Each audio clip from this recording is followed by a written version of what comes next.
Sean todos bienvenidos a un episodio más de este podcast titulado Lectura Redimida. Mi nombre es José Arturo Ruiz. Y yo soy Lucila Zavala. Para nosotros es más que un privilegio y un honor estar aquí con todos ustedes una vez más. Si esta es la primera vez que nos escuchas, no olvides buscar en nuestras plataformas digitales los episodios anteriores. Nos pueden escuchar en Spotify, Apple Podcasts, Google Podcasts, Amazon Music y además también nos pueden encontrar en las redes sociales y en las plataformas de Radio Eternidad. Tenemos la necesidad de promover e incentivar la buena lectura de libros que alimenten nuestras almas y sea de bendición para todas las personas. Como cristianos tenemos la responsabilidad de ser bendecidos para poder bendecir a los demás. Nuestros conocimientos deben de estar no solo al servicio de los demás por amor a nuestro Dios, sino también por amor a nuestro prójimo. Así es, este podcast es una extensión de nuestra página de Instagram en donde nos pueden encontrar como @lecturaredimida. Hoy estaremos conversando acerca de un tema sumamente interesante y que debo admitir que, bueno, no es un tema que yo maneje muy bien. Precisamente es por eso que hemos decidido tocar este tema en el día de hoy. Y el tema es el canon del Nuevo Testamento. Un tema que realmente nosotros podemos dejar a un lado muy fácilmente. Sí. Es por esta razón que en el día de hoy hemos invitado a nuestro querido amigo José Landeta para que nos eduque e ilumine sobre este tema. Así que no se vayan porque todo esto y mucho más lo veremos aquí en Lectura Redimida.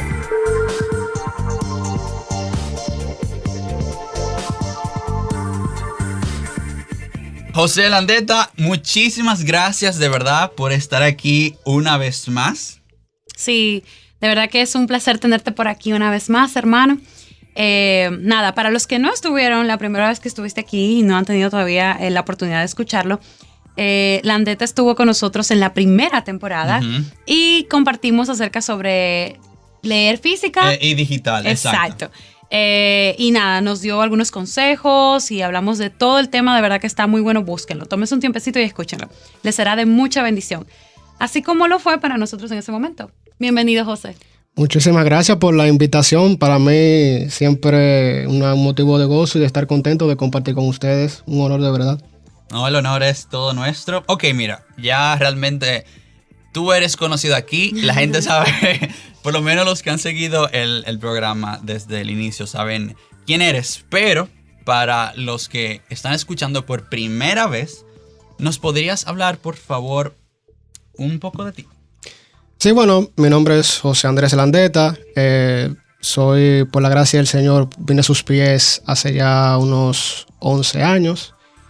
Sirvo en Iglesia Bíblica del Señor Jesucristo, sobre todo en la parte de discipulado de jóvenes, en la parte de enseñanza.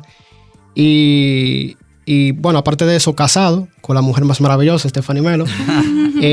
Además de eso también, bueno, ingeniero mecánico, trabajo en la parte de manufactura, pero también estoy trabajando actualmente en el Instituto Bíblico 242 de México, en una clase de hebreo bíblico. Wow. En línea, que hasta ahora ha sido una tremenda bendición, no solamente para ellos, sino también para mí. Wow, excelente. Es muy interesante eso, lo de sí, el hebreo y suena complicado. Suena muy complicado. Es chulo. Bueno, José, a ver, empezamos fuerte hoy, ¿Qué es el canon? ¿Por qué este tema del canon es importante?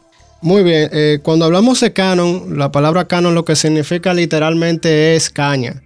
Pero es un término que fue, por así decirlo, evolucionando y luego empezó a significar lo que es una caña de medir, una regla, y más tarde empezó a significar lo que es una lista o una tabla. Y bueno, cuando hablamos del canon del Nuevo Testamento, lo que estamos hablando básicamente es de la lista de libros que componen nuestro Nuevo Testamento, que son 27 libros.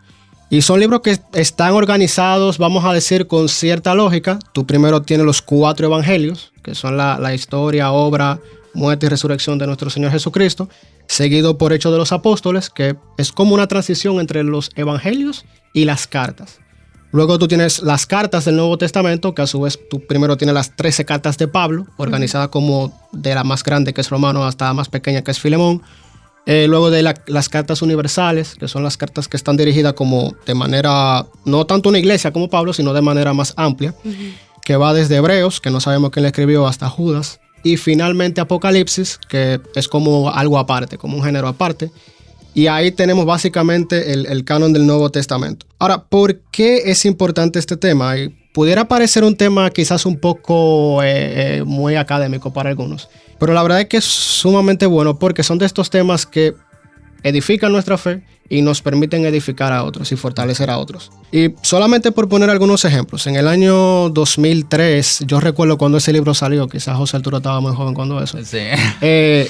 Dan Brown, un escritor, publica una novela llamada El Código Da Vinci. Ajá. Y esa novela planteaba que los libros que están hoy en el Nuevo Testamento fue porque un emperador llamado Constantino hizo una reunión y por alguna razón política media conspirativa determinaron cuáles eran los libros que la iglesia debía tener o debía preservar, y otros libros que hablaban, por ejemplo, de que Jesús tuvo una esposa, etcétera, fueron sacados porque a la iglesia, entre comillas, podemos decir que no le convenía, y eso despertó vamos a decir, cierta curiosidad, tanto por creyentes como no creyentes, preguntándose, ok, ¿por qué estos 27 libros son los que creemos que son el Nuevo Testamento y no otros que se escribieron quizás cercano a la época? Claro, si uno se cuestiona este tipo de cosas es precisamente por el desconocimiento que hay de este tema. Y literalmente a mí me ha tocado discutir este tema en el trabajo porque hay personas que creen eso, literalmente. Pero simplemente empezando, el Código Da Vinci es una novela, no es un trabajo histórico. Exacto, y hay historiadores que aún historiadores no cristianos, han dicho, no, tranquilo, o sea, eso es una novela, no está planteando algo real, simplemente. Y no solamente eso, cada cierto tiempo hay un descubrimiento. Bueno, se descubrió ahora el Evangelio de María Magdalena. Y entonces la gente, ¿y por qué eso no está en la Biblia? ¿Por qué eso no está en el Nuevo Testamento? Por eso es que es importante este tipo de temas y por qué nosotros debemos conocerlo y cómo dar respuesta a eso, porque evidentemente la Biblia no fue que cayó un día del cielo completa con su letrica roja y todo su... Con la letra grande. Exactamente. Con la letra roja. Exacto, no, o sea, la Biblia fue algo que se fue desarrollando, el Señor se fue revelando a lo largo de unos 1500 años, y es bueno que nosotros como creyentes sepamos cómo se dio ese proceso para cuando vengan ese tipo de cuestionamientos, pues uno saber cómo responder y qué decir. Exacto. Y es sumamente interesante porque en el episodio anterior estábamos conversando acerca de Cristo en el Antiguo Testamento, cómo la Biblia, es una sola narrativa y que durante todo ese intervalo de años y todos esos cientos de años, aún así la Biblia hace sentido. O sea, que fue escrita por los diferentes autores, obviamente todos inspirados por el Espíritu Santo, pero no es algo que tú lo ves y está como sin sentido a lo loco, sino que es algo que hace completo sentido. Y todo eso tiene un porqué. Y eso que tú dices es sumamente interesante. De verdad que sí. Pero wow, ahora que tú nos has dicho la importancia, y realmente yo estoy completamente de acuerdo contigo, de que es sumamente importante.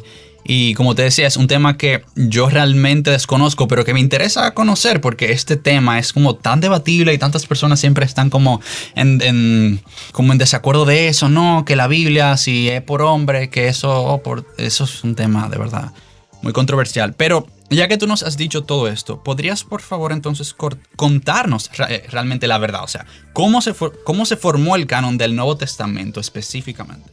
Sí, vamos a eso. Pero antes de simplemente un pequeño señalamiento con lo que dijiste, y es verdad, hay personas que dicen, bueno, yo no creo en la Biblia porque la Biblia la escribieron los hombres.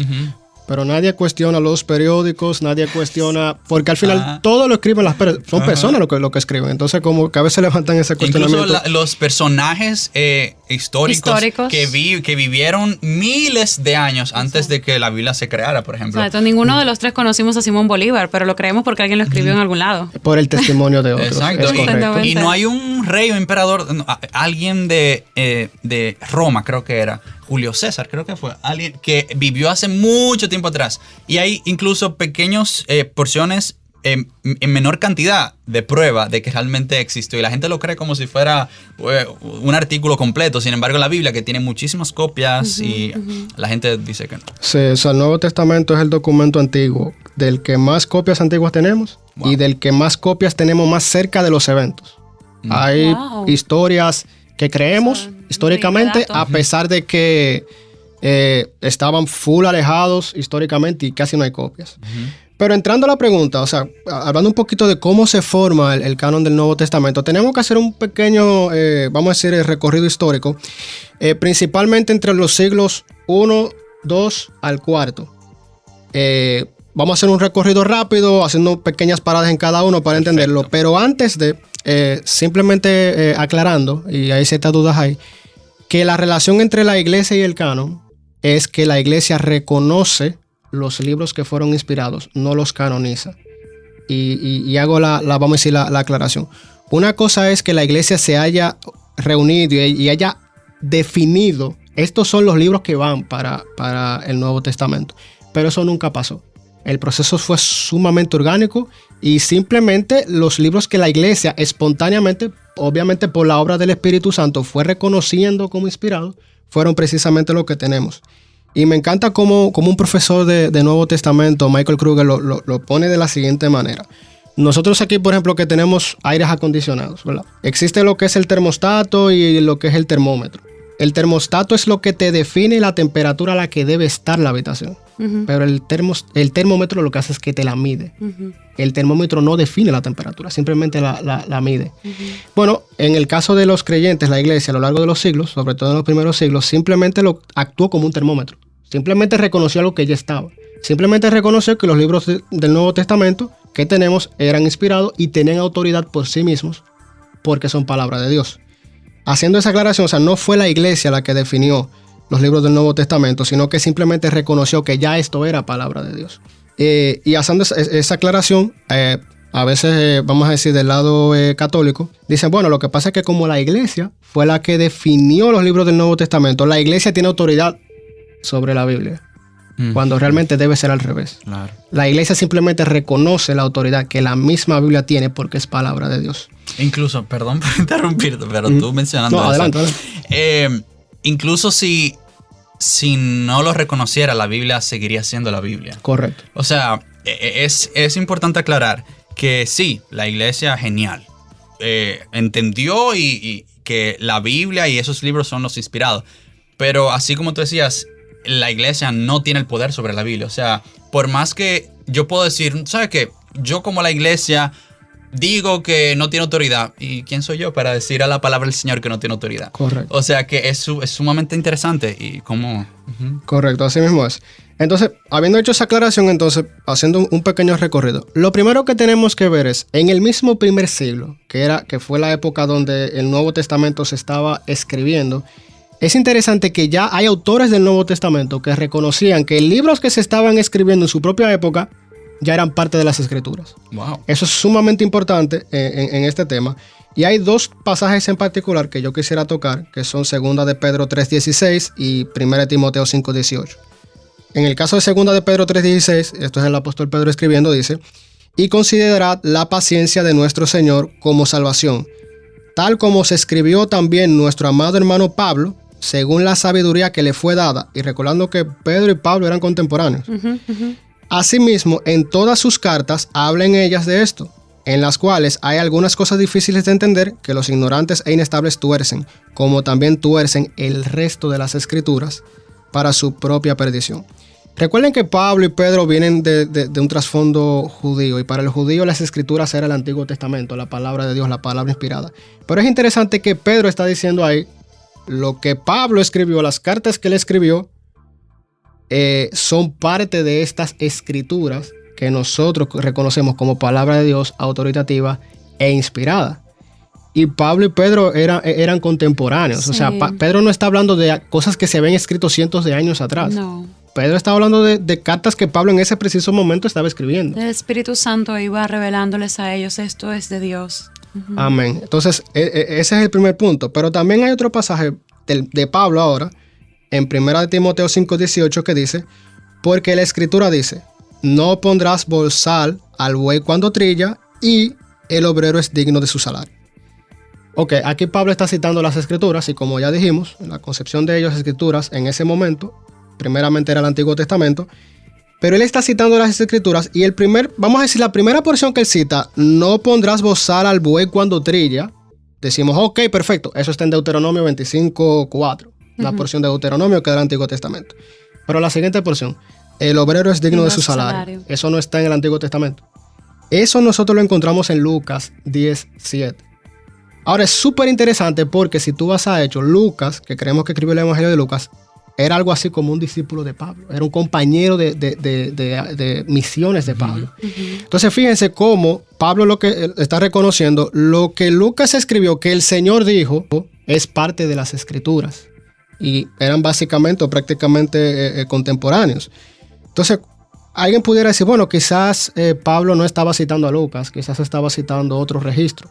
El problema con esa idea es que no conocemos ningún otro registro donde esa expresión, el obrero es digno de su salario, se haya usado. No conocemos exactamente que se haya usado, que no es en Lucas. Entonces, lo lógico es, bueno, claro. Pablo está citando a Lucas y está reconociendo que esto era parte de las escrituras que ya ellos tenían. Pero no solamente en el primer siglo con los apóstoles. ¿Qué pasa en el segundo siglo? Eso lo que hace que incrementa. Tenemos registros de lo que conocemos como los padres apostólicos. Básicamente fueron estas personas que el Señor usó para, vamos a decir, guiar a su iglesia, pastorear a su iglesia y aún poder responder a las diferentes herejías que surgieron en esa época. Y simplemente citando algunos, por ejemplo, en Primera de Clemente, que Clemente de Roma, que fue una persona que se cree que escribió en el año 95 esa carta después de Cristo. Y básicamente en este año fue que creemos que se escribió el Apocalipsis de Juan. O sea, Clemente y Juan básicamente escriben en una misma época. Y dice en Primera de Clemente, tomen la epístola de ese apóstol bendito, Pablo, para estar seguros. Él les envió una carta en el Espíritu concerniente al mismo Cefas y Apolos. Y aquí Clemente está haciendo referencia a Primera de Corintios. Pero fíjense cómo Clemente está diciendo, como decía Lucila, que ya Pablo escribió en el Espíritu. Pablo escribió inspirado por el Espíritu del Señor. Y fíjense cómo ya estas personas comenzaron a reconocer eso. Pero también en la carta de Bernabé o epístola a Bernabé, que se escribió en el 130 después de Cristo más o menos, dice lo siguiente: como fue escrito, muchos son llamados, pero pocos los escogidos. Y él está citando esta cita como si fueran escrituras, pero eso está en Mateo, eso está en los evangelios. Buenísimo. O sea, ya fíjense cómo en esta época bien temprano ya habían personas que estaban diciendo, no, miren, lo que ellos escribieron, que lo habían escrito quizás décadas antes, ya son parte de las escrituras y tenemos que reconocerla como tal. Wow, sumamente interesante, ¿verdad? Y un poquito más adelante, ya entre el 170 y el 180, tenemos, vamos a decir, la primera lista que conocemos oficial del canon del Nuevo Testamento, que es lo que se conoce como el fragmento muratoriano. Y ya este fragmento tiene una lista donde estaban los evangelios, Hechos, las 13 cartas de Pablo, primera y segunda de Juan, Judas y Apocalipsis. Y esto era así, y esto empezó a pasar porque ya en esta época comenzaron a surgir libros escritos que propagaban ideas gnósticas, ideas heréticas. Entonces ya para esta época del fragmento muratoriano, la iglesia tuvo que decir, ok, nosotros hemos usado estos libros y creemos que son de parte del Señor, que son inspirados, como ya vimos, que fueron escritos por el Espíritu, pero están surgiendo una serie de escritos que no lo son, pero se venden como que lo son. Entonces, ¿qué hacemos? Entonces ahí es que la iglesia empieza a reunirse y empieza a tratar el tema. Y bueno, algo que simplemente quería acotar ahí es que el historiador Robert Louis Wilken, tratando este tema, dice que en la determinación de cuáles libros eran apostólicos entre toda esta controversia, no se usó un solo criterio, pero un factor que fue de mucho peso fue el uso. Es decir, ¿cuáles eran los libros que la iglesia usaba de manera uniforme en diferentes lugares? Siempre lo usaban cuando ellos se juntaban a adorar. El factor común eran los libros que nosotros tenemos en nuestro Nuevo Testamento. Es cierto que habían otros libros que también se usaban, como El Pastor de Hermas y otros más, pero los libros que se usaron de manera uniforme, que nadie lo impuso, eso fue, pudiéramos decir que fue espontáneo, entre comillas, pero sabemos que fue la obra del Espíritu del Señor. Que la iglesia simplemente reconoció y usó en su adoración fueron estos libros. Y ya finalmente en el siglo IV después de Cristo, es donde tenemos la primera lista, vamos a decir ya oficial, de los libros del Nuevo Testamento, que son los 27 que tenemos, que son la Carta Pascual de Atanasio, de Alejandría, y luego de ahí entonces la iglesia se reunió en 3 ocasiones, una vez en Hipona y 2 en Cartago, simplemente para confesar. Estos son los 27 libros que nosotros recibimos, no que imponemos, que recibimos y creemos que son palabra del Señor y que son inspirados. Demasiada pregunta. Pero entonces, a ver, yo tengo 2 preguntas. Yo también tengo. Pero, ok, entonces ellos dicen estos son los libros que reconocemos por uso y por otras variables que ha sido mencionando. Pero igual llega un momento en el que entonces se toma una decisión como en un consenso, ¿no? O sea, igualmente al final se toma una decisión y esa decisión la toman ¿quiénes? Esa sería mi primera pregunta. Sí, eso fue lo que se conoce como un sínodo. Básicamente son una reunión de los principales teólogos, pastores que habían en la época. Y claro, vamos a decir, es bueno aclarar que aquí ellos no están diciendo o no están imponiendo, mira, estos son los libros, sino estos son los libros que nosotros creemos que son inspirados, porque habían una serie de libros rodando que no lo eran. Entonces la iglesia tuvo que en algún momento, todos estos libros circulando fue lo que básicamente obligó a la iglesia a tener que confesar lo que creía que eran los libros que son inspirados. Ok. Tú sabes que mi segunda pregunta puede ser un poco controversial. Adelante. Fue algo que escuché así súper random, pero yo creo que si hay alguien a quien yo le puedo preguntar eso es al señor José Landeta. ¿Qué es eso del libro de los jubileos? Por favor, yo necesito que alguien me explique qué es eso. Ay, Dios, yo estaba ahí Tú estabas ahí cuando hablamos de eso, sí. Tú sabes que hay otro programa que tenemos que hacer, y yo le he dicho a José Arturo, que es el canon del Antiguo Testamento. Que el tema es más, en el canon del Antiguo Testamento es más controversial y es más delicado el tema, porque si tú tomas una Biblia católica, por ejemplo, el canon del Antiguo Testamento tiene 46 libros, pero el de nosotros tiene 39. Oh, wow. Entonces ahí hay una diferencia que no existe con el Nuevo Testamento. Eso sería material para otro programa, pero en el caso del libro de Jubileos, como en Macabeos, como en Judith, como Tobías. Y hay otros apócrifos que no lo tienen las Biblias católicas, pero también se conocen como Primera de Enoc. Son parte del... Bueno, Primera de Enoc no, pero sí parte del canon de la Iglesia Católica del Antiguo Testamento, pero no de la parte protestante ni de la parte judía. Y simplemente para dejar esa respuesta ahí, lo que pasa es que nosotros tomamos el canon. Decimos, bueno, el Antiguo Testamento sabemos que fue usado por los judíos, ¿verdad? Y salió de ahí. Entonces, si tú le preguntas a un judío o ves su Biblia, ¿cuáles son los libros que él tiene ahí? Son los mismos 39 libros que nosotros tenemos. Esos libros que surgieron después, que la Iglesia Católica sí los incluyó, no son parte de los libros que ellos reconocen. Que el mismo pueblo de Dios, como pueblo de Dios, reconocía. Eso entonces es bastante peligroso, porque a pesar de que lamentablemente muchos judíos tengan una doctrina un poco incorrecta, ¿verdad?, sobre la salvación y nuestro Mesías, no dejan de ser un gran referente de qué está bien, qué está mal, de cómo viene esa historia. Correcto. Entonces yo no creería en algo que ellos no han creído, como toda la generación de Padre Abraham, y o sea, eso me daría miedo, tienes razón. Y a mí me surgió una pregunta. Digamos que ellos se reunieron y todo, y reconocieron cuáles libros eran realmente los inspirados y cuáles no.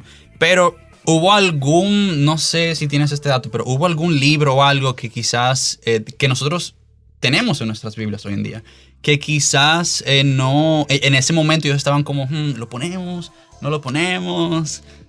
O sea, ¿hubo como algún conflicto? Porque tenemos que entender que obviamente todos los libros que están, al final el Señor es soberano. Y si los libros que tenemos hoy en día son los que están en la Biblia, esos son porque Él quería que, sin complicarse mucho, Él quería que esos libros estuvieran ahí. Pero durante, no sé, siempre como algún conflicto o algo. Sí, en el caso, por ejemplo, del Apocalipsis de Juan, fue un libro, pudiéramos decir, que tuvo cierta controversia en el tema del reconocimiento dentro del canon, precisamente por la naturaleza del libro. No es desde ahora que Apocalipsis la gente lo considera como un libro complicado, complejo, con muchas imágenes, inentendible. Y por eso, en algún momento, algunas personas tuvieron Sí, que hay cierta... muchas interpretaciones también hoy en día. Exactamente. Particularmente con Apocalipsis sí hubo tema. Y claro, yo sé que esto también puede sonar controversial, pero en el caso de Lutero, Martín Lutero, ya estamos hablando del siglo XVI en la Reforma, Lutero entendía que la carta de Santiago, que está en el Nuevo Testamento, no debía estar en el Nuevo Testamento, Por el tema de las obras, ¿no? porque para Lutero, Santiago entra en contradicción con Pablo, con el tema de la justificación, si por la fe o por las obras. Pero... La diferencia es que Pablo sí estaba inspirado. Y Santiago también. No, yo digo Lutero no. Exactamente. Eso es lo que digo. Exactamente. Que porque Pablo esa fue una posición particular de Lutero, porque obviamente los reformadores, atendiendo ellos, el resto no compartió esa idea. Uh-huh. Esa fue más una opinión, una idea de él. Exacto. Y tengo entendido como él no predicaba, entonces él no tocaba ese libro. Santiago. No, es absoluto. Pero tú que estudias tanto la Biblia y sabes tanto de teología, ¿tú dirías que realmente pudiéramos considerar que Santiago choca con toda la demás doctrina? No, para nada. Yo creo que lo que pasa es que es siempre bueno entender la Biblia y tratar de entender cuál era el énfasis y el contexto de cada autor. El problema que está tratando Santiago es básicamente el tema de que habían personas que podían decir, bueno, yo soy justificado y vivo mi vida como yo quiera. Uh-huh. Que eso pasa aún al día de hoy. Por supuesto. Y obviamente, si tú dices creer en Cristo, tú tienes que tener obras que esa fe produzca, uh-huh. que la respalden. Uh-huh. Ese es básicamente el tema de Santiago. En el caso de Pablo, es que cómo tú vienes a formar parte del pueblo de Dios, cómo tú eres salvo, es básicamente la pregunta. No somos salvos por las obras, somos salvos por la fe en Cristo y por la fidelidad de Cristo, pero Pablo no tiene que tratar el tema de que si la fe es respaldada por las obras, porque no era su tema, o sea, no era la problemática que él estaba enfrentando en ese momento, a diferencia de Santiago. Por eso es bueno siempre entender los autores bíblicos y tratar de entender cuáles eran los problemas que ellos estaban enfrentando. Totalmente de acuerdo. Definitivamente vamos a necesitar un segundo programa, sí, pero... o sea, de verdad, ya el tiempo se está acabando y yo estoy que quiero saber más. Necesitamos mucho más, pero bueno, por hoy vamos a tener que ir cerrando y nos gustaría cerrar, José, sin que tú no nos digas qué libros podemos leer para aprender más de esto, por dónde empezamos a profundizar sobre el tema, cómo lo estudiamos. Muy bien. Hay básicamente 3 libros que yo quisiera mencionar. Uno es Una introducción al Nuevo Testamento, de Donald Carson y Douglas Moo. Específicamente, sí, tú lo tienes, tú me lo enseñaste. Ese libro, el capítulo 25 de ese libro en específico, trata el tema del canon. También hay otro libro que se llama Preguntas y Respuestas sobre cómo interpretar la Biblia, de Robert Plummer. El capítulo 6 trata el desarrollo del canon tanto del Antiguo como del Nuevo Testamento. Y es un libro en especial que yo quisiera recomendar, sobre todo en este programa que es sobre recomendación de libros, porque es un libro muy completo a nivel de cómo entender la Biblia, cuál es la problemática que hay, cuáles son los diferentes géneros literarios y cómo entenderlo cada uno. O sea que en especial ese yo quisiera recomendarlo. Y finalmente, hay un libro, porque estos son capítulos, pero hay un libro que trata específicamente del tema del canon, que se llama El Canon de la Escritura, de F.F. Bruce, que es genial, Bruce. Todo lo que F.F. Bruce produzca lo pueden leer. Este libro en particular igual trata el tema del canon del Antiguo y del Nuevo Testamento de manera completa, un libro completo. El señor es demasiado maravilloso porque resulta que el libro de preguntas y respuestas yo lo compré la semana pasada. Pues mira, sácale provecho porque es buenísimo. Y el de Bruce te va a comprarlo también. Es buenísimo. Oye, finalmente, José, mira, de verdad no queremos acabar, pero ya, tenemos que acabar. ¿Qué estás leyendo? O sea, ahora mismo, ya sea Biblia, cualquier otro libro, deleítanos con lo que estás leyendo ahora. Bueno, de la Biblia estoy leyendo a Jeremías y a Daniel, ambos profetas, y fuera de ahí yo estoy bien enfocado en el tema de las lenguas bíblicas. Wow. Por un lado estoy estudiando uno que se llama Aprenda a leer el griego del Nuevo Testamento, de David Alan Black, que está en español, y de hecho en Kindle, déjenme dar el anuncio, en Kindle está 99 centavos de dólar. ¡Wow! Y la versión de Kindle es súper buena, porque yo tengo el físico y tengo el digital de ese. Para los que y leen digital. es idéntico. O sea que ahí no hay, vamos a decir, razón para no leerlo. El libro es muy bueno y está súper barato, o sea que lo pueden conseguir. Y otro que estoy leyendo es uno en inglés, una historia de la lengua hebrea, que interesantemente lo estoy leyendo en inglés, pero el autor, Ángel Sáenz Badillo, lo escribió en español. Oh, wow. Pero la versión en inglés, por alguna razón, es más fácil de conseguir que la versión original en español. Wow. Básicamente eso. Wow, increíble, increíble. Bueno, José, muchísimas gracias de verdad una vez más por tu tiempo, gracias por acompañarnos. Como siempre ha sido una bendición tenerte aquí. Claro. Hemos aprendido mucho. Y estoy segura que también para todos los que nos escuchan. Sé que si esta es la primera vez, que nos visitaste, José, nos hablaste de esto, pero esta es una nueva temporada y nuevos comienzos, y para los que nos escuchan por primera vez también, así que ¿nos podrías decir por dónde te seguimos, dónde te encontramos en digital, por ahí? Bueno, yo la única red social que uso así full es Twitter, @joalandeta. Si me quieren seguir, pueden seguirme por ahí, que generalmente comparto algunas cosas de esto que hemos estado hablando. Buenísimo. Perfecto. Bueno, amigos, nada, esto es todo por hoy. Esperamos que este episodio sea de mucha bendición. Una vez más, José, de verdad, muchísimas gracias. Y también a todos ustedes que nos están escuchando. Recuerden, seguirnos en Instagram como @lecturasredimida. Y si tienen alguna pregunta o sugerencia que quieren que hagamos, ya ustedes saben cómo contactarnos. De verdad que el Señor nos ayuda a recordar que cada palabra que leamos edifique nuestras almas, sea de bendición para los demás y nos acerque más a nuestro Creador. Pasen un gran resto del día y que Dios los bendiga a todos. Nos vemos en la próxima. Bye.